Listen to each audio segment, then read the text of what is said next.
था सहारा कोई, लहरों से उठती हुई नाव को जैसे मिल रहा आपका किनारा, लड़खड़ाती नाव को जो किसी ने किनारा दिखाया, ऐसा ही सुख मेरे मन को मिला है, मैं जब से शरण तेरी आया हूँ भगवन।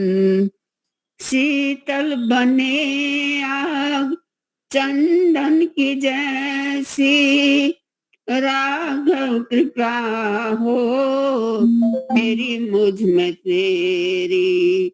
शीतल बने आग चंदन की जैसी, राघव कृपा हो तुम पे मेरी। उजियाली पूनम की हो जाए रातें, जो तेरी अमावस अंधेरी अंधेरी। उजाली पूनम की हो जाए रातें, जो थी अमावस अंधेरी अंधेरी।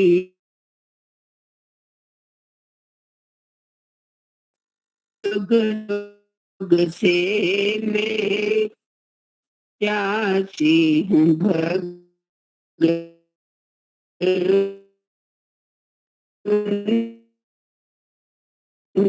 मस्त भूमि ने जैसे प्यासी हूँ भगवन।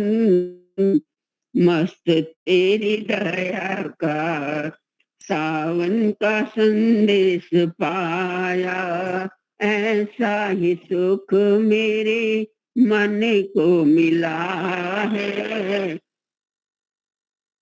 शरण आया हूँ भगवन, ये मंजिल मिलन हो उस पर कदमों में हमेशा हूँ। इस राह की मंजिल तेरा पर कदमों में हमेशा बढ़ाऊं। फूलों में खाए में पतझड़ बहारों में ना कभी ना ही मिटाऊं। खारों में पतझड़ बहारों में ना कभी मैं डगमगाऊं। पानी से को तकदीर ने भी जैसे जिगर के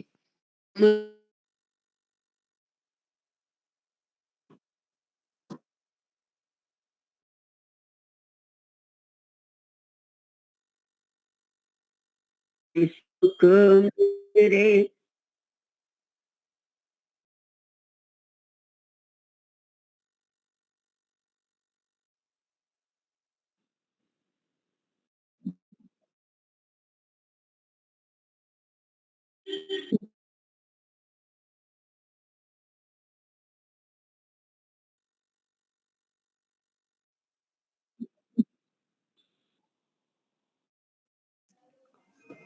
ओम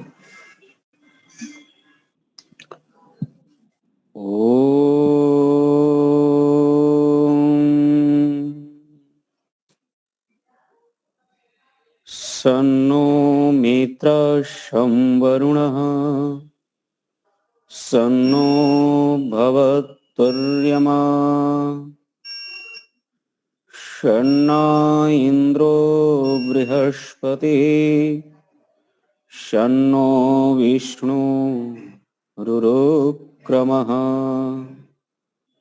नमो ब्रह्मणे नमस्ते वायो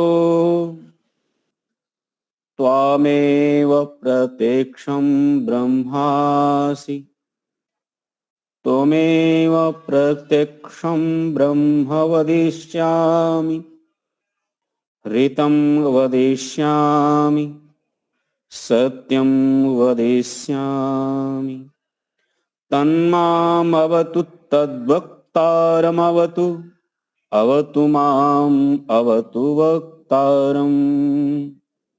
ओम शांतिः शांतिः शांतिः।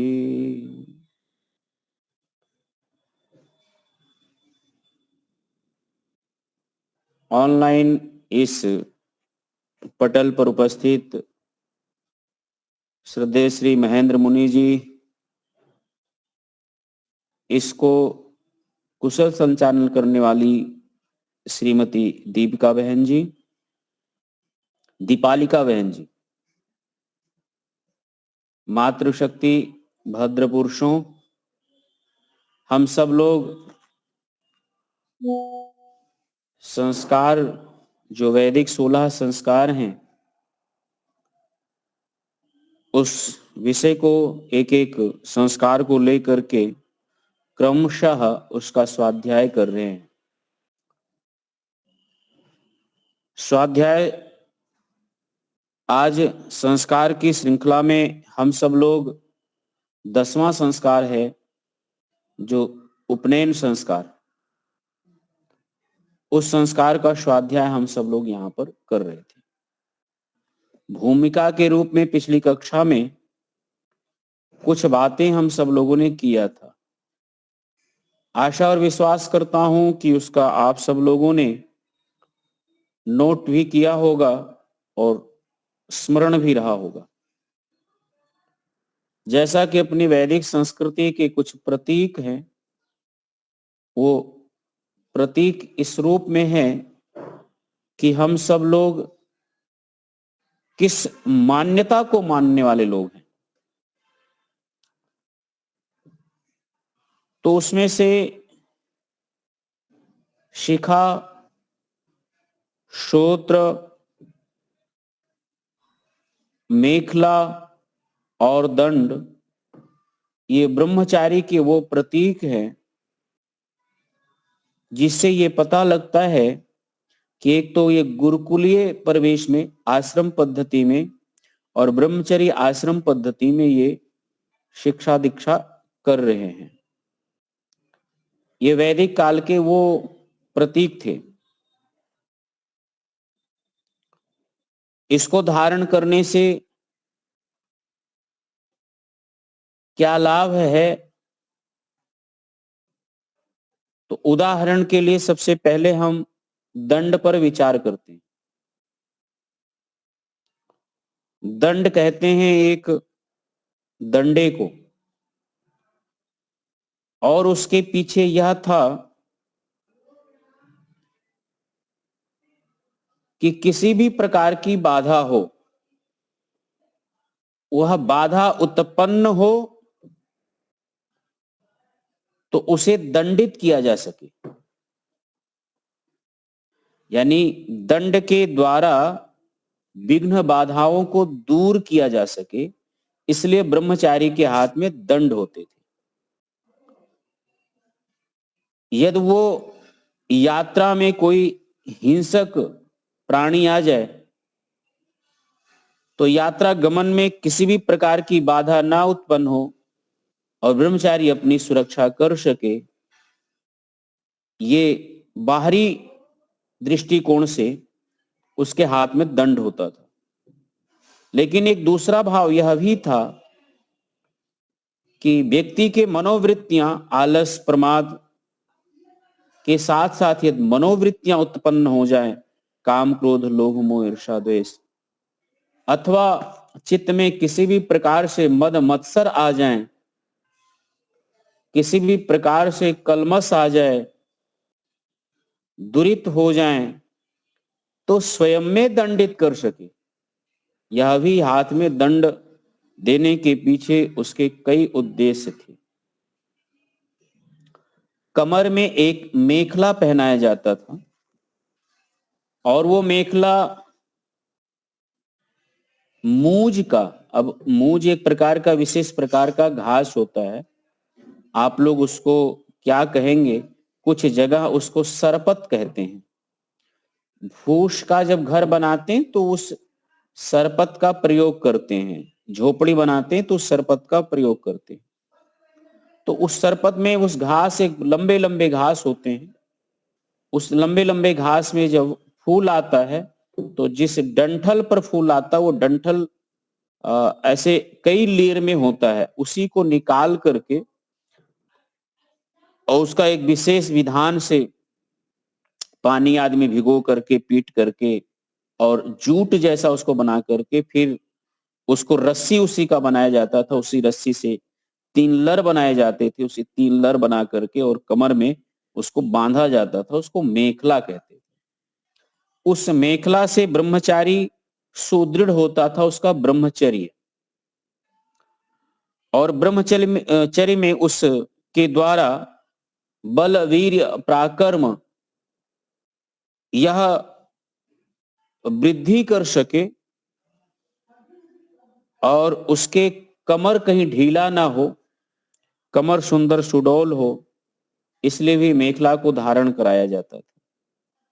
और जैसे जैसे ब्रह्मचारी की आयु बढ़ती थी, आयु के साथ साथ उसका शरीर बढ़ता था, शरीर बढ़ने के साथ साथ उसके शरीर का अनुपात भी पता चलता था कि ब्रह्मचारी का शरीर कैसे कैसे विकसित हुआ है। जब ये आया था तो कितना छोटा मेखला पहनता था, आज ये पढ़ लिख करके और जब शिक्षित दीक्षित हो करके जब पूर्ण ब्रह्मचर्य को प्राप्त करके और पूर्ण विद्या को प्राप्त कर लिया, जितना इसको पढ़ना था उतना पढ़ लिया, जब समावर्तन संस्कार होता था तब देखा जाता था कि ये मेखला कितनी उत्तम है और कितना इसने इसका पालन किया है, सुदृढ़ता थी। तो यह भी एक मेखला भी उसी ब्रह्मचर्य आश्रम का एक प्रतीक था। आज गुरुकुलों में बच्चे इस मेखला को अनुपयोगी समझते हैं, धारण नहीं करते और यह एक बाहरी आडंबर समझ करके छोड़ देते हैं।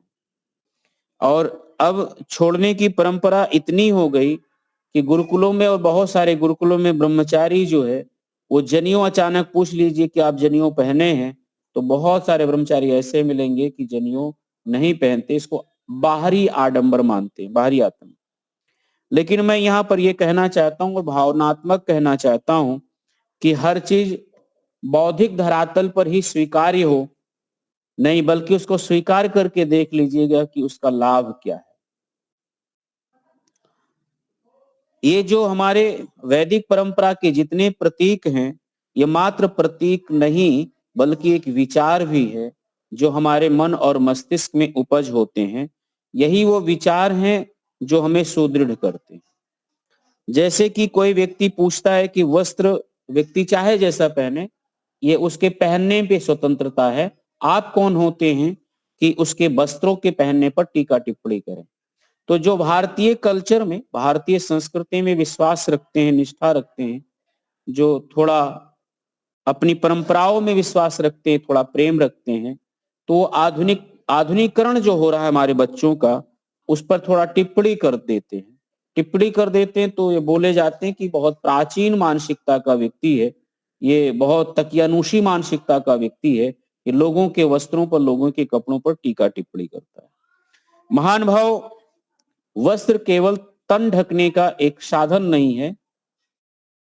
यह देश इतनी विरासत, इतना सहिष्णु है, इतना उदार है कि इस देश में आप कपड़े पहनिए ना पहनिए, किसी पर कोई फर्क नहीं पड़ता है। नागा साधु नहीं पहनते हैं, कुंभ के मेले लगते हैं, हजारों व्यक्ति आपको वस्त्र में नहीं दिखाई देंगे।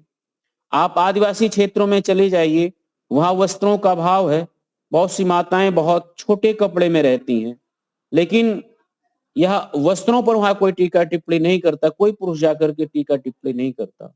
वास्तविकता वस्त्र के पीछे जो विचार है और जो विचार दौड़ रहा है, उस विचार के प्रति लोगों का जरूर टीका टिप्पणी होता है कि जो भारत में एक ऐसे संस्कृति का, ऐसे अपसंस्कृति का, ऐसे अभ्रंश संस्कृति का पनपना एक चिंताजनक है।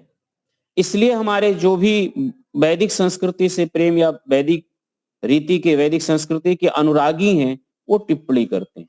उसे उनकी तकियानुसी नहीं पता है, उनकी वह दूरदर्शिता है कि भारत किधर जा रहा है, अभी हम नहीं सावधान हुए तो यह इसका परिणाम ठीक नहीं होगा। तो इसी क्रम में ये जो चार चीजें हैं, अब मेखला हमें दिखाई नहीं देता किसी कमर पे, किसी के कमर पे, ब्रह्मचारी भी इसको धारण करने वाले नहीं रहते हैं, और कहाँ मिलेंगे इस परंपरा को इसका करने के लिए। लेकिन जो इसके पीछे लाभ था, जो इसके पीछे उद्देश्य था, वो बहुत कम है। दंड भी बहुत सुदृढ़ और परंपरा से जो गुरुकुल चलते हैं वहीं के ब्रह्मचारी दंड धारण करते हैं।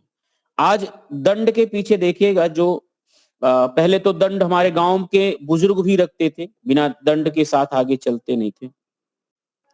तो दंड एक खेल था, एक अपना शौर्य का पराक्रम दिखाते थे लोग, और जिसको गुजरात में शायद लकड़ी कहते हैं, और लकड़ी दोनों हाथ से चलाना, एक हाथ से चलाना, जिसे अपना कुछ दंड है, स्कंद है। हाँ जी, डंडा, डंडा बोलते हैं, डंडा। हाँ, दंडा है। डंडा। तो पहले यह एक खेल के रूप में भी विकसित हुआ था, और साथ साथ उससे अपने लोग आत्मरक्षा करते थे, और इतने निपुण होते थे कि जो लोग चलाना जानते थे उन पर आप पत्थर मारते रहिए, लेकिन वो लाठी चलाते हुए निकल जाएंगे, पत्थर भी उनके हाथों में नहीं लगता था, उनको असर नहीं करता था, इतने कलात्मक ढंग से उसको चलाना जानते थे वो लोग। और इधर तो हम अभी तो बहुत सारे, एक दो बुजुर्ग हम लोगों के यहाँ जीवित है, लेकिन वो वृद्ध हो गए, चलाने में इतने निपुण रहते थे कि वास्तविकता उनको बहुत स्पीड में भी पत्थर मारिए, लेकिन बहुत दूर तक, बहुत क्षमता तक वो पत्थर प्रतिक्रिया उनकी लाठी पर लग करके, प्रतिक्रिया करके आपको ही लग जाता, लेकिन लाठी चलाने वाले को लोग नहीं लगते। लेकिन अब ऐसे कलात्मक जो इस विधा के शिक्षित प्रशिक्षित थे वो नहीं दिखाई देते हैं, और बालकों के हाथ में ये कला कौशल अब दंड देते नहीं है, लाठी पकड़ने का शऊर भी नहीं है। हमारे इसी प्रकार में आप देखेंगे कि ये शस्त्र, यही शस्त्र है जो शास्त्र की रक्षा करते थे। तो जो ब्रह्मचारी के हाथ में दंड दिया जाता था, वो दंड एक शस्त्र के रूप में भी धारण कर लीजिए, मान लीजिए कि इसी के द्वारा हमें शास्त्र की रक्षा करना, वह एकमात्र प्रतीक था कि जब तक घरों में शस्त्र नहीं होंगे, हाथों में शस्त्र नहीं होगा, और युवा शस्त्रों को चलाने में निपुण नहीं होगा, और युवा का अभिप्राय वही है कि वैदिक संस्कृति जिसके कंधों पर है, यदि वो शस्त्रों को चलाने में निपुण नहीं होगा, और मैं ये कहूं कि जो भी हमारी संस्कृति पर, हमारे शास्त्रों पर प्रहार करने वाले हैं, उनको जब ब्रह्मचारी दंडित नहीं कर सकता है, जब युवा उसको दंडित नहीं कर सकता, तो उसको सुरक्षित कैसे करेगा। तो बिना दंड प्राविधान के कोई वस्तु, कोई परंपरा सुरक्षित नहीं रह सकता है। तो गुरुकुलों में जो हम दंड धारण कराने चाहते थे, उसके पीछे बहुत उद्देश्य और बहुत प्रतीक था, जो आज ये परंपराओं में तकियानुसी मान करके लोग छोड़ रहे हैं, या एक अतिरिक्त भार समझ करके छोड़ रहे हैं। जो विद्याओं के अभ्यास में लगे हैं वो सिर्फ विद्याओं के अभ्यास में लगे हैं, जो योगाभ्यास में लगे हैं वो सिर्फ योगाभ्यास में लगे हैं। लेकिन यद्यपि ये ऐसा ही, इतना ही मात्र होता, तो ब्रह्मचारी के हाथ में ऋषि मुनि महर्षि अथवा ऋषि ये विधान नहीं करते इसके हाथ में दंड दीजिए, और दंड देने का प्राविधान नहीं करते। तो दंड देने के प्राविधान करने का पीछे यही था कि आप इससे अपनी आत्मरक्षा तो करेंगे ही करेंगे, साथ साथ दंड के प्राविधान से शास्त्रों की भी रक्षा करना होगा। जहां आप कंठस्थ कर रहे हैं, जहां बौद्धिक रूप से आप कर रहे हैं, वहीं इसकी भी आवश्यकता होगी। और वास्तविकता ये मान लीजिए कि वेद कितने भी तर्कपूर्ण हो, बौद्धिकतापूर्ण हो, लेकिन जिस समय वेदधर्मी इस पर प्रहार करेंगे, उस समय काम कोई आएगा तो वो शस्त्र ही कार्य आएगा। आपकी विद्वता एक पल नहीं चलने वाली, एक सेकंड भी नहीं चलेगी, और आप अपनी विद्वता के बल पर किसी को नहीं मना सकते। यदि मना सकते हैं तो शस्त्र के बल पर ही मना सकते। शास्त्र वो मानता है जो बुद्धिमान होता है, लेकिन जो सठी होता है, दुराग्राही होता है, आतंकी होता है, वो सिर्फ शस्त्र की भाषा से जानता है, और शस्त्र की भाषा के अलावा और कोई दूसरा नहीं जानता है। इसलिए ब्रह्मचारी को ब्रह्मचर्य की जब उपनयन संस्कार और वेदारंभ संस्कार दिया जाता था, उसी समय थमा दिया जाता था कि एक नैतिक जिम्मेदारी है अभी है आपकी, आप भी इसका पालन करिए, इसको सीखिए। तो ये उस दंड का विधान था। तो मेखला दंड, और दूसरा हमारे सिर पर केस होता है जिसको शिखा कहते हैं। अब ये शिखा क्या है? शिखा शिखरता का है, उच्चता का है, और ये है कि आपको एक शिखर पुरुष बनना है, एक ऊंचे दर्जे का व्यक्ति बनना है। और जो हम ये कहते हैं कि ये हमारी धर्म ध्वजा के प्रतीक है, ये भगवा ध्वजा के व्यक्ति प्रतीक है, तो वो ध्वजा कहते ही और व्यक्ति कहते ही उसमें वो सब समावेश हो जाता है जो हमारे मौलिक उद्देश्य होते हैं। मौलिक उद्देश्य, हम जब धर्म ध्वजा के तल में कोई कार्य करेंगे, उसके नीचे कार्य करते हैं, तब हमारी एक प्रतिबद्धता हो जाती है, तब हमारी एक विचारधारा हो जाती है, तब एक हमारी परंपरा हो जाती है, तब हमारा एक संगठन हो जाता है। और आप उस धर्म ध्वजा को हटा दीजिए, आप फिर यह सब आपसे छूट जाता है, ऑटोमेटिक छूट जाता है। तो आज पूरा सनातन संस्कृति में अपने सिर से जो हमारे ऋषियों की दी हुई ध्वजा थी, वही हम लोगों ने अपने सिर से हटा दिया, वो शिखा के रूप से बच्चों के भी सिर से हटा दिया। उसको मानिए तो भाई, मानिए तो धर्म ध्वजा जैसे कपड़ा ही तो है क्या भाई? एक केसरिया रंग का एक कपड़ा है, और क्या है वो? यदि आप इसको बाल मानते कि ये केस है, तो केस ही है, उससे ज्यादा तो है नहीं। लेकिन हम कोई चीज मानते हैं तो उस मान्यता के पीछे जो विचारधारा है, उस विचारधारा को हम स्वीकार करते हैं। अब जो भी संगठन होता है, प्रत्येक संगठन देखिए अपना एक ध्वजा बनाता है। कोई भी राजनीतिक पार्टी होती है, एक अपनी ध्वजा बनाती है, और वहां पर यह अनिवार्य हो जाता है कि किसी ध्वज के तल ही आप कार्य करेंगे, तब तो आप इस संगठन से जुड़े हैं। यद्यपि आप इस ध्वजा को नहीं मान रहे हैं, तो यह आपको माना जाएगा कि आप कितने भी ज्ञानी गुणी क्यों ना हो, आप संगठन के व्यक्ति नहीं है, आप उस संगठन से बाहर हो जाते हैं। तो आज यद्यपि आपने जो ऋषियों की दी हुई ध्वजा है, जो शिखा है, यद्यपि उसका आपने त्याग कर दिया, उसको ही नहीं स्वीकार कर रहे, और ये मान करके कह रहे हैं कि ये केवल कुछ उगे हुए बाल के भाग मात्र है, तो आपको कैसे ये स्वीकृति मिल गई फिर? क्या वैदिक धर्म के प्रति प्रेम या अनुराग रखने वाले लोग हैं?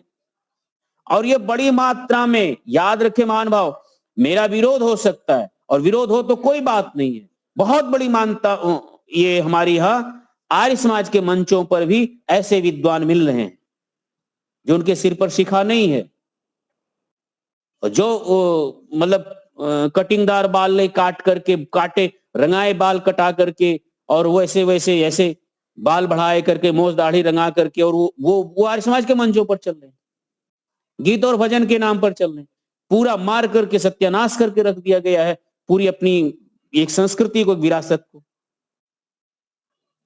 और कोई बोलने वाला नहीं, कोई कहने वाला नहीं है, कहेगा तो उसके सबके पीछे अपना एक दूसरा जुगाड़ लगा हुआ है, सबका एक दूसरे के पीछे अपना तंत्र व्यवस्था चल रहा है, आर्थिक व्यवस्था चल रहा है, सब एक दूसरे से कार्यक्रमों के लालच पर लोभन में लगे हुए हैं, सब एक दूसरे के गुरुकुल, कौन किसको बोलने जाएगा, कौन किसको कहने जाएगा, कौन किसका प्रतिकार करेगा। लेकिन सचेतता, सावधानता और सत्य सत्य को कहने की आज बहुत कम लोगों में हिम्मत होती है, और कह भी देना चाहिए, कोई कुछ कहे ना कहे। जो हमारे प्रतीकों को स्वीकार ना करे, वो कितना भी विद्वान क्यों ना हो, होगा वो अपने आप में, ये मान लेना चाहिए कि हो तो हो, क्योंकि ऋषियों की दी हुई वो प्रतीकात्मक जो भी वस्तुएं हैं, वो हमारे चिन्ह हैं। आपको बताना होगा, यदि सन्यासी इन सब का प्रत्याग करता है तो वो गेरुआ वस्त्र धारण करता है, और गेरुआ वस्त्र धारण करके पूरा जीवन या तो वो मोक्ष के लिए जीता, वास्तविकता तो सिर्फ मोक्ष के लिए जीता है सन्यासी, और दूसरा वेद प्रचार के लिए। यद्यप उसको साधना से और इन सब कार्यों से हुआ, तो दूसरा कार्य वो वेद प्रचार यानी ईश्वर की वाणी का प्रचार करता है और मोक्ष के साधनों को अपनाता है। इसलिए जो और सब कार्य हो उसके लिए गौड़ हो जाता है, और ये इसलिए वो शिखा भी, सूत्र भी, मेखला भी, सब कुछ परित्याग करके केवल धर्म ध्वजा, अग्नि वर्ण का वस्त्र धारण करके, और समाज में आप कोई सन्यासी के हम सन्यासी हैं और अग्नि वस्त्र का वो वस्त्र ना धारण करे, उसकी वही ध्वजा है, वही प्रतीक है, फिर उसको कहे कि नहीं हम सन्यास की दीक्षा लिए, गलत बात। ऐसे वानप्रस्थ की बात है तो वानप्रस्थ के बाद भी बिल्कुल हमें दृढ़ हो जाना चाहिए, दृढ़ता रखनी चाहिए कि हमने वानप्रस्थ की दीक्षा लिया है, हमारा अग्निहोत्र करना, साधना करना यह प्रमुख है, और समाज में जितना भी समय लगे वो समाज में समय देना, और उन जो भी ऋषियों ने हमारे लिए प्राविधान किया है चिन्ह को धारण करने के लिए, उसे हमें प्रेम से, अनुराग से वो जो पीला वस्त्र है उसको धारण करना चाहिए, और उसी प्रकार से हमें लेकर के अपनी यात्रा निकलनी चाहिए। एक विश्वास तो जगाइए, एक अपने कार्यों के प्रति, अपने गुरु के प्रति और गुरु की आज्ञा के प्रति हमें थोड़ा सेवा भावी होना चाहिए, थोड़ी आज्ञा पर विश्वास रखना होना चाहिए। अपना बौद्धिक क्षमता, होता क्या है, वास्तविकता होता यह है कि जैसे गुरुकुल में विद्यार्थी आचार्य की बातों को अवमानना करने में उसको प्रसन्नता होती है, और प्रसन्नता इस बात से होती है कि देखो आचार्य जी ने बोला और मैंने ये बात नहीं किया। वो उदंड विद्यार्थी माना जाता और एक ना एक दिन वह असफल होता और गुरुकुल से उसको निकाल दिया जाता है, निष्कासित कर दिया जाता है। ऐसे बहुत सारे लोग भावनाओं में आकर के, लोगों को आकर के, कभी उसके अंदर सात्विक गुण जगा तो अलग अलग आश्रमों में वानप्रस्थ की दीक्षा ये वो ले लेते हैं, बाद में वही पैंट शर्ट पहने हुए, वही सब चीजें पहने हुए, उन्हीं प्रतीकों को लेकर के, और मौका पड़ा तो यहां तक मैं जानता हूं कि जैसा भी भोजन हुआ वैसा भोजन कर लिया, जैसा मन हुआ ऐसा जीवन जिया, जैसा मन हुआ दिनचर्या जिया, एक भी ना उसके अंदर सद्गुणों का प्रवेश, ना उसकी वृद्धि, ना उसकी साधना, ना उसका ईश्वर में प्रेम, ना अनुराग, ना भक्ति, और फिर भी चल रहा है केवल लोगों का यश पाने के लिए, लोगों से सम्मान और प्रतिष्ठा पाने के लिए। तो इन प्रतीकों के साथ ऐसे ही होना चाहिए, ऋषि की आज्ञा राजाज्ञा जैसे होता है वैसे ही मान करके हमको स्वीकार करना चाहिए, और जो संस्कार में प्रावधान किया है उसको तत्काल वैसे स्वीकार कर लेना चाहिए। और इन बातों को हमें प्रेरणा लेनी चाहिए, प्रेरणा उनसे लेनी चाहिए कि वो अज्ञानता में जीते हैं, लेकिन उनकी गुरु ने जो कुछ कह दिया उसको वो मान लेते कि हमारे गुरु। हमारे यहाँ तो एक से एक विद्वान, एक से एक मनीषी, एक से एक तपस्वी, और वास्तविकता इतना बड़ा ऋषि मिला और उस ऋषि ने इतने बड़े संस्कार और ज्ञान प्राविधान दिया है, हमें स्वीकार करना चाहिए। तो यज्ञ बात हमें अपनी वैदिक संस्कृति के ब्रह्मचर्य आश्रम में 4 चिन्ह थे, मेखला, श्रोत्र और ये शिखा, और एक चीज और क्या है जी?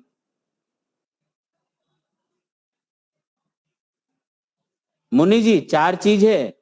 दंड। दंड, तो दंड का भी समझ लिए, मेखला का भी समझ लिए, जनियों के ऊपर पिछला ही कक्षा हुआ था वो उपनयन संस्कार के ऊपर, इस कक्षा में शिखा के ऊपर हुआ, ये शिखा। अब हम आते हैं कि ये 4 चीजें, चारों के पीछे अपना उद्देश्य था, अपना एक प्राविधान है, और ये हमारे ऋषि की आज्ञा है, इसको हमें धारण करना चाहिए, और ये राजाज्ञा मान करके इसको धारण करना कराना चाहिए। और यद्यप हम करते कराते तो ये हमारी वैदिक संस्कृति का एक प्रतीक चिन्ह है, और इनके पीछे ये है। नहीं करते तो उपेक्षा करते, अवमानना करते, तो यही मानिए कि हम ऋषि की अवहेलना करते, ऋषि के वचनों की अवहेलना करते, और अपने तरीके के तर्क वितर्क उतर्क लगा करके और लोग ऐसे ऐसे करेंगे। और जिनको कार्य नहीं करना होता है वो इसी प्रकार के तमाम प्रकार के प्रश्न खड़ा करके रखेंगे, प्रश्न चिन्ह लगा देंगे, और कोई बात यदि स्वीकार नहीं करना होता तो बहुत सारे बहानाबाजी मारते, बहाना करते रहते। और ये गुरुकुल में विद्यार्थी भी ऐसे ही करते हैं, जब उनको कोई कार्य नहीं करना होता तो उनके बहाने इतने टेक्नोलॉजी मतलब इतने टेक्निकल होते हैं कि वो आचार्य भी भ्रमित हो जाए, कोई कार्य ना करना हो तो। समाज में भी इतने चतुर चालाक लोग होते हैं कि वो इतने टेक्निकल बातें रखेंगे कि वो समझ में नहीं आएगा। लेकिन उस सबका मूल बात यह है कि आपका गुरु आपका आदेश किया है तो हम सबको पालन करना चाहिए, किसी भी किंतु परंतु का नहीं है जो आदेश है संस्कार विधि में। और ऐसे बहुत कम निष्ठावान कम लोग हैं और कम लोग, उनकी संख्या थोड़ी कम है, बस इतना ही कहना चाहता हूं। तो आइए एक प्रसंग लेते हैं कि ब्रह्म ये उपनयन संस्कार किस काल में होता है और किस काल में, मतलब उसकी आयु क्या होना चाहिए, निर्धारण क्या होना चाहिए। तो इससे पूर्व प्रसंग में कुछ हम ये बातें कहे हुए थे आप लोगों से, पहले भी कह चुके हैं लेकिन इस बार भी अब प्रसंग के अनुसार आगे बढ़ रहे हैं तो एक बार दोहरा देते हैं। इसमें एक है कि जो ब्राह्मण के बालक हैं, न्यूनतम कम से कम उनकी आयु जो है वो 6 वर्ष बताई गई न्यूनतम, और अधिक से अधिक 8 वर्ष 9 वर्ष, या अलग अलग ऋषियों की और मान्यता ले लें तो कोई भी ऋषि इस मत से आगे नहीं कि 9 वर्ष से ज्यादा हो ब्राह्मण की। इसी प्रकार क्षत्रियों का जो है वो आयु जो है अनुमानित आयु 9 वर्ष से लेकर के 12 वर्ष तक, या 8 वर्ष से लेकर के, गर्भ से लेंगे तो 8 वर्ष, गर्भ के बाद, और गर्भ से लेंगे तो 9 वर्ष। तो इस आयु से लेकर के लगभग वे उसकी 12 वर्ष हो। वैश्य का भी इसी प्रकार से 2-2 साल और उसमें ऐड करते जाइए और 2-2 साल आगे बढ़ाते जाइए। तो हम 11-12 वर्ष से लेकर के 14-15 साल तक वैश्य का। उसके बाद जो है शूद्रों का कहा कि जब वेद पढ़ने के योग्य हो जाए, समझने के योग्य हो जाए, उसको अक्षर ज्ञान हो जाए और गुरुकुल की आचार संहिताओं का वो पालन कर सके, गुरुकुल ये जो आचार संहिता है उसका पालन करने में, गुरु की बातों को समझने में जब समर्थवान हो जाए तब उसका उपनयन संस्कार करे। नहीं तो तब तक गुरुकुल में वैसे लोगों के साथ में बैठे उठे रहे, देखे सुने, लेकिन तब तक उसको संस्कार ना किया जाए। तो हम पहले ही बताए थे कि इस पर कोई प्रश्न ना करे कि शूद्र के लड़के को उपनयन संस्कार करने का शास्त्रों में क्यों प्राविधान नहीं है। वास्तविकता क्या था कि ये जो संस्कार है ये योग्यता का संस्कार है, ये आयु का नहीं है, वर्ण का नहीं है। ये एक ब्राह्मण के घर में जो जन्म लिया है तो क्या है कि उसका संस्कार और परिवारिश और परिवार का जो वातावरण था वो शिक्षित था, इसलिए उसकी योग्यता जल्दी बन गई। और दूसरा, क्षत्रियों में थोड़ा टाइम कम लगा, ऐसे वैश्यों में थोड़ा और टाइम लगा। तो इसी अनुपात से वो बढ़ा है कि जो ब्राह्मणों के घर में जो वातावरण मिल जाएगा वही क्षत्रियों के घर में विद्या का, ज्ञान का, समझ का थोड़ा कम मिलेगा। वो इसी दृष्टिकोण से ये बातें रखी गई है, ना कि इस दृष्टिकोण से रखा गया ऊंच नीच परस्पर ऐसा कोई भेदभाव के।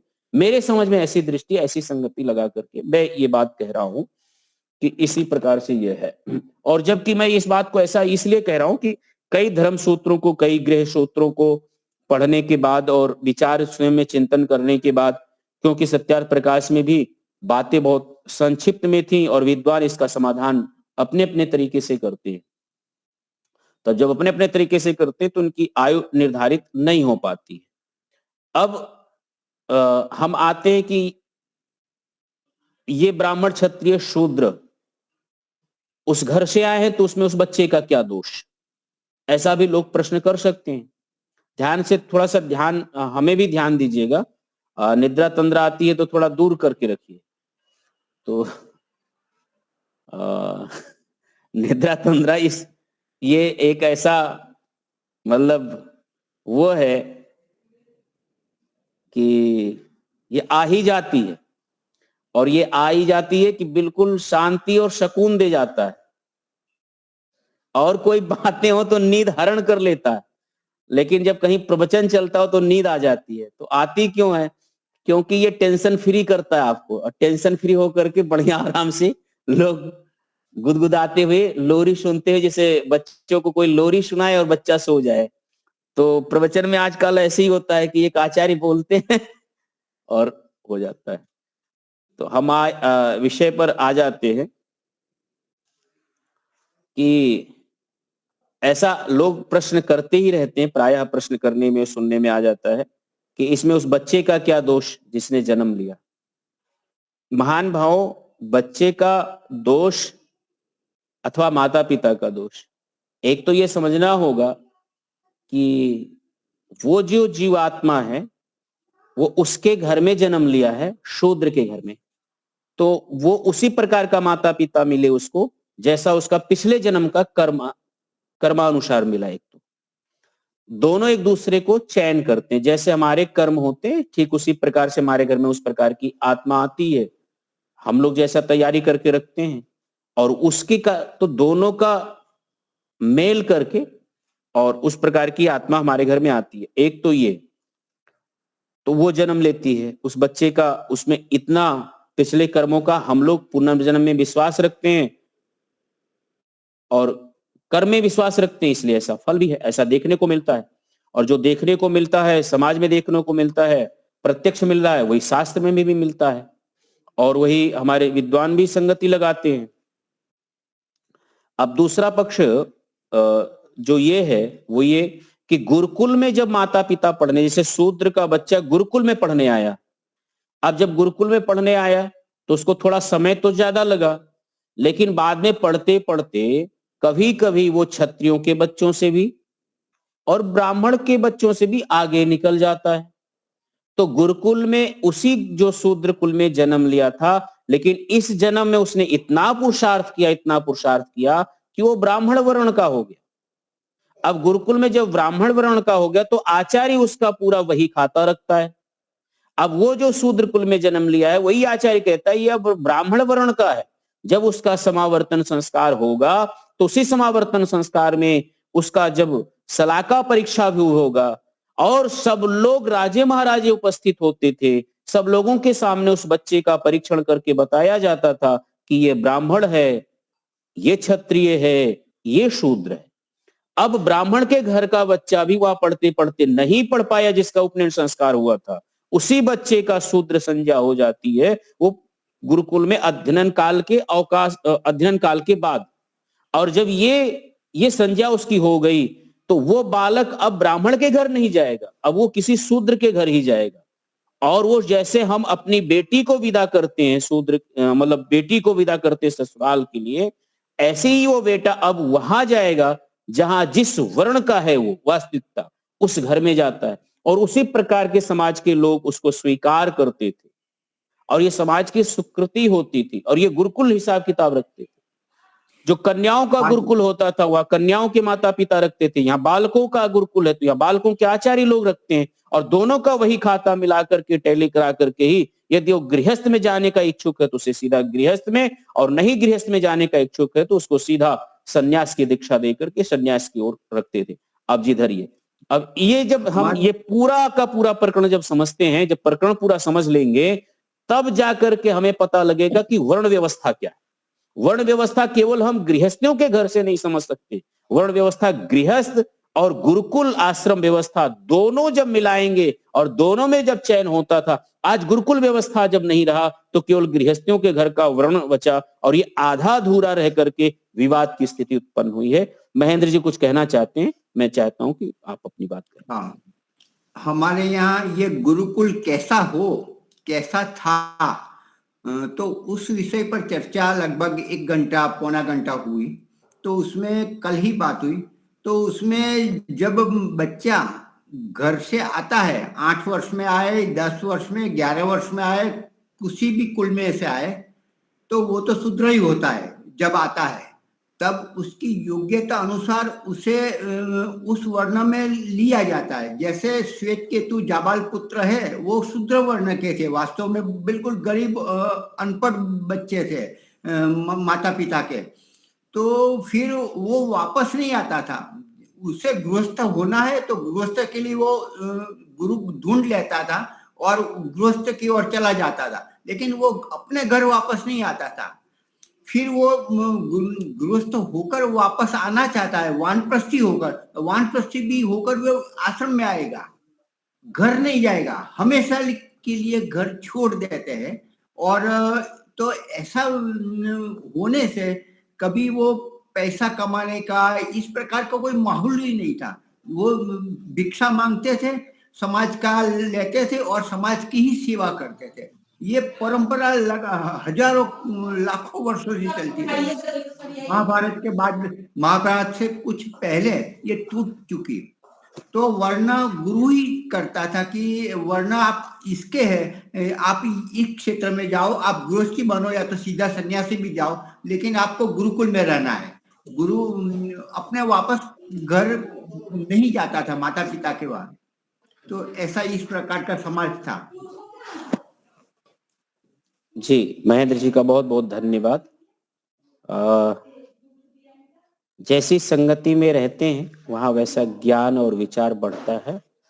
तो अभी वर्तमान समय में महेंद्र मुनि जी गुरुकुल में रहते हैं, तो गुरुकुल में चर्चाएं इस प्रकार की होती रहती हैं और ये आम बातें हैं गुरुकुल में। ये हर अभी हर बात तो ये शिविर चलता है, शिविर चलता है, उसमें ये विशेष ये बहुत सारे आए हैं अन्य प्रांत से।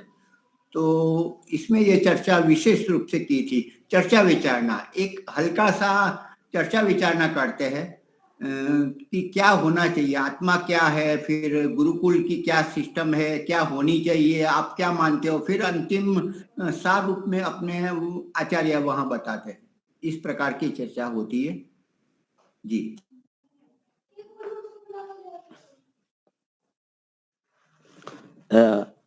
पुनः महेंद्र जी का धन्यवाद। वो इतने उत्साहित होते हैं कि कुछ ना कुछ जरूर जो मन में रहता है वो रखते हैं अपनी बात को। तो ये बात बिल्कुल अक्षरशः सत्य है। जो ठीक ठीक बातों को जानते हैं वो रखते हैं। जो देश की आर्थिक स्थिति जो चलती थी, आर्थिक व्यवस्था, वो वैश्यों के द्वारा चलती थी। केवल एक ही वर्ण होता था जो वैश्य इसका व्यवहार करता था। और ऐसा नहीं कि अर्थशास्त्र नहीं था, अर्थशास्त्र भी इसी देश में था। और एक बहुत बड़ा नाम हुआ है आचार्य चाणक्य। और उस समय आचार्य चाणक्य का नाम आप लोगों ने सुना होगा और उनके बहुत सारे ग्रंथ हम सिस्टमैटिक जो अर्थ चाणक्य के सूत्र है उसको पढ़ रहा हूँ। और काशी में रहने के नाते ये सब पुस्तकें थोड़ा उपलब्ध हो जाती हैं। तो भारत का अर्थ इतना समृद्ध था। अब उस समृद्ध था तो कैसे समृद्ध था? यद्यप सब लोग मांग के ही खा रहे थे तो इतना समृद्ध कैसे था? फिर सोने की चिड़िया चिड़िया कहलाती थी। ये देश सोने की चिड़िया कही जाती, मतलब कहते थे। तो यद्यप सोने की चिड़िया कहने के पीछे यानी यहाँ धन संपत्ति वैभव बहुत सारा था और इसलिए आक्रांताओं ने इसी देश पर आक्रमण किया। भाई उस घर पर आक्रमण क्यों करेगा? चोर तो वहां क्यों जाएगा जिसके घर में कुछ है ही नहीं है? चोर तो वहीं जाता है जहां संपत्ति होती है। तो इस देश में संपत्ति तो बहुत है था, तो बहुत था, लेकिन वो कैसे था, क्यों था? तो उसके पीछे आप जाएंगे तो देखेंगे कि यहाँ का अर्थव्यवस्था जो था और जो अर्थ संचालित होता था वो बड़ा सुदृढ़ था। एक तो इस देश का जो ये देश वो कृषि प्रधान देश था और कृषि प्रधान देश में एक जगह उल्लेख मिलता है कि 3 महीने में एक का 7 गुना नहीं हो सकता और 7 से भी ज्यादा कई गुने उत्पन्न करने का यहाँ के जो अर्थशास्त्री थे उनके पास में था। तो पूछा भाई ये 3 महीने 4 महीने में एक का इतना गुना पैदा करने की क्षमता वो कैसे इनके अंदर था? तो उसने उदाहरण दिया कि गेहूं का एक बीज हम खेत में डालते हैं और उस एक बीज से 3 महीने में जरा विचार कर लीजिए कि वो कितना गुना पैदा होता है, कितना गुना पैदा होता है। तो आज फिर उन्होंने उसी अर्थशास्त्र में लिखा, जिसने समीक्षा की है उसने समीक्षा किया कि देखिए ये भारत की धरती, आर्यावर्त की धरती आज भी सोना उगलती है, लेकिन प्रॉब्लम क्या है? प्रॉब्लम ये है कि जो किसान गेहूं उगाता है वो 1 किलो का दाम 22 रुपया पाता है, लेकिन उसी गेहूं का जो जो दलिया बना करके पैकेट तैयार करता है वही दलिया 100 रुपया केजी मिल जाता है। और वो 5 गुना पा जाता है। तो अब आज का अर्थशास्त्र कुछ ऐसा है कि जिसको हमें आश्रय देना चाहिए उसको हम आश्रय नहीं दे पाते। जिसको श्रेय मिलना चाहिए, जिसको प्रोत्साहन मिलना चाहिए, उसके साथ न्याय नहीं हो पाता है। न्याय उसके साथ होता है जो स्वयं अपना मूल्य निश्चित करने का जिसके अधिकार है। तो जिसने पैकेट बनाया वो अपना मूल्य स्वयं उस पर रेट लगा सकता है, लेकिन एक किसान अपने घर में पैदा किया हुआ गेहूं का रेट स्वयं तय नहीं कर सकता, उसको सरकारें तय करती हैं। सरकारें तय करती हैं, इसलिए आज की अर्थव्यवस्था में जो भारत की मूल अर्थव्यवस्था का जो वो सब चीजें थी वो एक अलग था, और ये सब बहुत वाद विवाद हो सकता, बहुत सारी चीजें हो सकती हैं। संपदाएं भारत में आज भी उतनी ही हैं जितना पहले थी। आज भी यहाँ के तार्किक ये है, व्यवस्थाएं उतनी है। तो प्रभुता, संपदा, अन्न की संपदा, प्राणियों की संपदा और यहाँ के विचारों की संपदा आज भी अपना गौरवमय है और बड़ा वैभव इसका है। इसके पीछे जो अर्थशास्त्र हैं, जो समझते हैं भारत को और भारत की पद्धति को समझते हैं, वो लोग जानते हैं। तो आचार्य चाणक्य ने जो विकसित किया था, जिस समय घनानंद जैसे राजा महाराजा यहाँ पर लूस खसोट और जनता का शोषण था, उस समय आचार्य ने अपनी नित्यज्य और बुद्धिमत्ता का प्रतीक करके चंद्रगुप्त मौर्य को सुयोग्य राजा को राजा बनाया और पूरा भारत को राज्य हुआ। वो एक चीनी यात्री आकर के कहता मुझे भारत के प्रधानमंत्री से मिलना है, तो भारत का प्रधानमंत्री उस झोपड़ी में बैठा हुआ, जिस झोपड़ी पर कुछ ऊपर संविधा कुछ सूख रहे थे और नीचे कुछ लिख रहा था। किसी ने कहा कि भारत का प्रधानमंत्री यही है, तो वो कहे कि एक ऐसा प्रधानमंत्री, इसको तो महल में रहना चाहिए, तो झोपड़ी में रह रहा है। तो वहां गया, वो कहा कि आए हैं तो मिल ही ले। तो जब गया मिला तो 2 दीपक जल रहा था। उस समय जब व्यक्ति मिलने आया और बताया कि ये चीन से आया हुआ व्यक्ति है,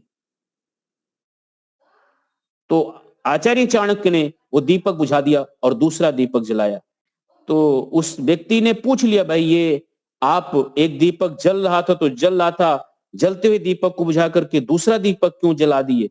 तब आचार्य चाणक्य ने कहा कि ये राज का काम मैं कर रहा था, तो राज के तेल से कार्य कर रहा था। अब आप हमसे व्यक्तिगत मिलने आए हैं, ये हमारा व्यक्तिगत तेल है। जब हम व्यक्तिगत कार्य करेंगे तो आप हमारे व्यक्तिगत तेल से ही आप कार्य करेंगे, हम अपना कार्य करेंगे। ये इतनी शुचिता और ईमानदारी की बात देख करके उसने कहा कि यही देश ऐसा है कि तभी ये ऐसा प्रधानमंत्री है कि इसने तभी भारत में पूरा परिवर्तन लाया।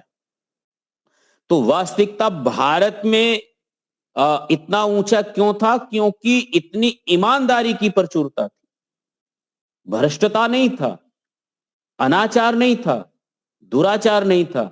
आज भी देश में ईमानदारी से लोग कार्य करें तो महान भाव देश समृद्ध था, है और आगे रहेगा। लेकिन उससे ज्यादा आदर्श और सम्मान और जो एतद देश प्रसूत से सकाशदाग्र जन्मना स्वम स्वम चरित्रम शिक्षण पृथिव्याम सर्वमानवा का जो श्लोक है कि दुनिया के लोग चरित्र का, ज्ञान का और विद्या और विधाओं का ज्ञान लेना होगा, उनको जब भी होना होगा तो भारत की शरण में आना होगा। ये मनु महाराज जी ने कहा था।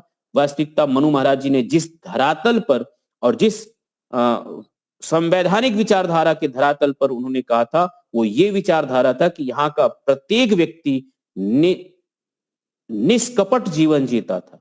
यहाँ का हर व्यक्ति पूर्ण निष्ठावान, श्रद्धावान और देशभक्ति और सब मुमुक्षु लोग थे। ये ऐसा वातावरण था। तब यहाँ का आर्थिक जगत सब कुछ ठीक ठाक था। आज आप ये मान लीजिए कि इतने टैक्स सामान्य व्यक्ति पर लागू कर दिया गया कि आप समझ नहीं सकते कि हमारा सारा पैसा जितनी परिश्रम का है वो सरकार के टैक्स में जाता है और सरकार उनको कहां कहां खर्चा करती है, उसका कितना प्रतिशत हमारे टैक्स के दिए हुए पैसों का उपयोग है, केवल वोटरों को प्रलोभन देने के सिवा आज और कहीं अर्थशास्त्री और कहीं ज्यादा नहीं है। इससे ज्यादा कोई अर्थशास्त्र बोले तो बोल नहीं पाएगा। एक जगह इतने टैक्स मतलब सामान्य व्यक्ति अपने मतलब देता ही है, देशभक्ति उसके अंदर है ही है, लेकिन उसकी स्थिति कहाँ कहाँ जाती है ये एक अलग विषय हो जाता है, विवादित विषय हो जाता है, धर्म का विषय नहीं बनता। लेकिन यह सत्य भी है, ये सत्य भी है जहां ये हम लोग इसका सामना कर रहे हैं। तो वैदिक संस्कृति या वैदिक व्यवस्था में, वैदिक संस्कृति और वैदिक व्यवस्था में ये था कि हर व्यक्ति पूर्ण निष्ठावान ईमानदारी से पुरुषार्थ पूर्वक अपने कार्यों को धर्मानुकूल करता था, इसलिए हर जगह, हर आश्रम, हर परिवार, हर लोग समृद्ध थे। तो समय हो गया है और यहीं पर अपनी बात को विराम करता हूं और पुनः आप सबको धन्यवाद, साधुवाद, इतियो। हाँ जी, एक और बात कहना चाहता हूँ। जब गुरुकुल में माता पिता बच्चे को रखते थे, फिर वो वापस नहीं आता था। जिस वर्ण में जाना चाहता है योग्यता अनुसार, वहां उसको उस आश्रम में या वर्ण में गुरु भेज देते थे, वापस नहीं आता था। तो माता पिता कमाए किसके लिए? समाज के लिए, राष्ट्र के लिए। लांच रुश्वत इकट्ठा करना, माल मिलकत खड़ी करना, वो किसके लिए? बच्चा तो है नहीं, राष्ट्र के लिए, समाज के लिए ये व्यवस्था थी। तो कोई इस प्रकार का दूषण आता ही नहीं था। पैसे के लिए जीते ही नहीं थे। मेरा राष्ट्र, मेरा राजा, मेरा राष्ट्र कैसे बलवान बने। और हमारे जो अतिथि आते थे जो आश्रम से, उनको वो अतिथि सत्कार करते थे बड़े अच्छी तरह से। तो इस प्रकार की व्यवस्था थी। तो इसमें लांच रुश्वत कमाना, बिल्डिंग बनाना, कार घुमाना, ये कुछ का किसके लिए? मेरा राष्ट्र कैसे समृद्ध हो, वही एक रहता था लक्ष्य। तो इस प्रकार के वास्तव में पहला था ऐसा। अब तो महेंद्र जी हमारा वोटर कैसे मजबूत हो इसी नीति पर सब कार्य होता है। हाँ बिल्कुल, बस अपने वोटर हमें चाहिए, वोटर हमारे मजबूत हो, उनकी संख्या बढ़े। तो वोटरों की संख्या बढ़े, यही पार्टी, सारी पार्टी इसी विषय पर काम करती है। यहाँ तो गुरुकुल सिस्टम आए बिना उद्धार समाज का, मनुष्य का होने वाला नहीं, हो सकता भी नहीं। ये मैकोलो पद्धति ऐसे जाएगी नहीं। लेकिन हम अंग्रेजी जान के वहां अपना पेपर रजू करें, खुद और प्रस्तुत करें तो मानेंगे। बाकी हमारी भाषा में हम उनको देते हैं तो वो अपना नाम लगाकर वो अपने शोध पत्र रजू करते हैं। हमारी वस्तु उनके नाम पर सिक्के पर चलती है। तो हम ही क्यों न करें? यहाँ ये व्यवस्था यहाँ आश्रम कर रहे हैं। कुछ दिन पहले एक हमारे वेदों में साइंस है इस प्रकार का एक युवान आया था। तो उनको भी मदद यहाँ आश्रम की ओर से करे, आप करो, हम प्रिंट कराएंगे, हम खर्चा आपका करेंगे, लेकिन हमारे नाम से जाना चाहिए। भारतीय आपने लिखा है तो आपके नाम से शोध पत्र जाना चाहिए, भले अंग्रेजी में लिखो। तो ये व्यवस्था यहाँ कर रहे हैं। ऐसी व्यवस्था लाकरोड़ा कर रहे हैं। 2-4 को ऐसे किया है, प्रारंभ कर दिया है। क्योंकि हम जो मेहनत करते हैं वो अपना नाम लिख कर वो शोध पत्र रजू करते हैं और उनका गिना जाता है। वास्तव में सारी शोध सारे यहीं हुए हैं और नाम उनका चढ़ा जाए कि रॉबर्ट ने, ये सब राइट भाइयों ने वायुयान ढूंढ निकाला और इसने ये निकाला, और वो पेटेंट लेते ही जाता है हमारा। तो हम अपने ही आदमी को, हम अपने विद्वान को क्यों ना संभाले, उनको क्यों पूरी जवाबदारी ले, उनको आगे बढ़ाए। तो ऐसा भी यहाँ प्रयास ऐसा कर रहा है। ऐसा आचार्य ने कल ही बात, ये चर्चा हुई जी। चलो, तो यहाँ तो लाभ तो मिलता ही है, 10 दिन में यहाँ करते हैं। लेकिन हमें लगता है कि यदि हम मौन धारण करें, ये नीचे केवल भूमि देखे, उतना करे, तो सबसे बड़ी शक्ति आंखों से जाती है और वाणी से जाती है। वो ये दो लॉक हो जाए, अंदर का चालू हो जाता है। नया ले वो तो जाएगा, लेकिन जो पड़ा हुआ है ना वर्षों जन्म का, वो भी उभरने लगता है। तो ये स्थिति के लिए यहाँ तक जब आचार्य पढ़ते थे, स्वामी विवेकानंद जी, विवेक भूषण पढ़ते थे, तब यहाँ तक हंसना मना है। हंसना, यदि हंसा तो आप सुबह शाम की जो प्रातःरास है दूध बंद आपका। मुस्कान करना भी, मुस्कान किसी के सामने या तो अकेले भी मुस्कान किया ना, वो यहाँ तक इतनी दंड व्यवस्था अपने आप से लेनी है। तो प्रारंभ के जो स्तर इतने ऊंचे थे और आज तो इतनी छुट्टी देते हैं कि बस पूछो ही मत। तो जब तक किसी भी एरिया में जाएंगे, किसी भी क्षेत्र में जाएंगे, तो पहले आंख बंद करो, वाणी बंद करो। आचार्य प्रिय जी कहते हैं कि मैं जब 10 मास के लिए गया था हरिद्वार ज्वालापुर, मौन धारण किया, तो उसमें मैंने लगभग 20 दिन तो मैंने आंख ही खोले नहीं। रूम में होते हुए भी आंख खोलने का नहीं, जो आया खाया रख दिया, आंख नहीं खोलने की, बिल्कुल नहीं। तो अंतर्मुखी इतना ज्यादा होते हैं कि अंदर ने उभरने आता है कि ऐसा तो मैंने कब पढ़ा था। तो ये हम बाह्य इतने विषय लेकर खड़े हैं ना कि कुछ आता है वो ठहरता नहीं और अंदर का बाहर निकलता नहीं, ये स्थिति है। संस्कार बहुत सारे जन्म जन्म के वो निकलेंगे, लेकिन ये दोनों लॉक हो जाने चाहिए। ये शिविर में भी हम नहीं करते, व्यक्तिगत करेंगे, व्रत धारण करके तो ही हो सकता है, और गुरु की सेवा करके करेंगे तो ही हो सकता है। बाकी आजकल के गुरुकुल है तो आप जैसे कहते हैं कि बहुत आजकल के डिजिटल स्मार्ट हो गए बच्चे, तो वास्तव में यही है। बच्चे को यहाँ पढ़ाना, यहाँ कक्षा हमारे आचार्य जी लेते और पास में उनको बिठाना पड़ता, चल बेटा यहाँ तू पढ़। ये स्थिति आज की है। इतने बिगाड़ के यहाँ बच्चों को, यहाँ माता पिता ने बिगाड़ रखा है और अच्छे बच्चे को भेजते ही नहीं।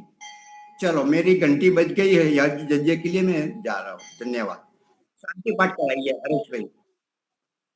नमस्ते आचार्य जी। जी नमस्ते हरीश भाई, मुझे नमस्ते। मौन का पालन करने का मुझे भी होता है, लेकिन यहाँ मुझे 4 से 5 छुट्टी दी है कि आप कर लेना। तो आप हरीश भाई कराइए शांति पाठ।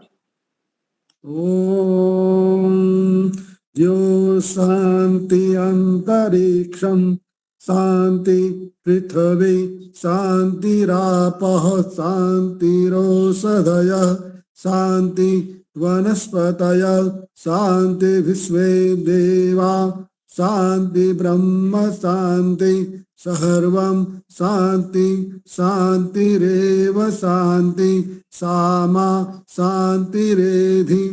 ओम शांति शांति शांति। सर्वेभ्यो नमः। जय घोष। नमस्ते जी। इलाहाबाद से जय घोष। शंकर जी आए हैं, शंकर जी आज जय जी। जय घोष।